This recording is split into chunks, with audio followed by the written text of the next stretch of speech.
Di tengah masuknya budaya luar ke Bali, generasi muda diimbau agar tidak mudah terpengaruh.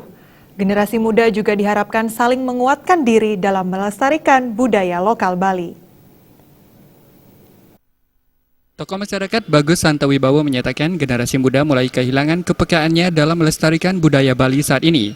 Di tengah banyaknya budaya-budaya luar yang masuk, justru generasi muda Bali lebih mudah terpengaruh. Hal inilah yang sangat dikhawatirkan akan menggerus budaya lokal Bali ke depannya.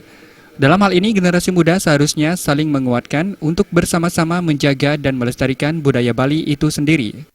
Tidak generasi muda ini sudah agak kehilangan sedikit rasa ataupun kepekaan terhadap budaya Bali begitu.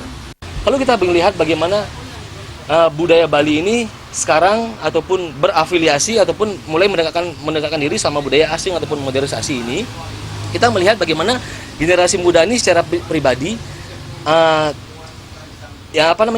ke depan adalah bagaimana cara kita untuk menjaga ataupun melestarikan kebudayaan Bali ini agar tetap bertahan ketika adanya arus modernisasi ataupun globalisasi yang masuk ke Bali itu sendiri. Pihaknya berharap generasi muda mulai ikut berkontribusi dalam setiap kegiatan kebudayaan di Bali, sehingga di tengah gempuran budaya asing yang masuk, budaya lokal Bali tetap kuat. Andika,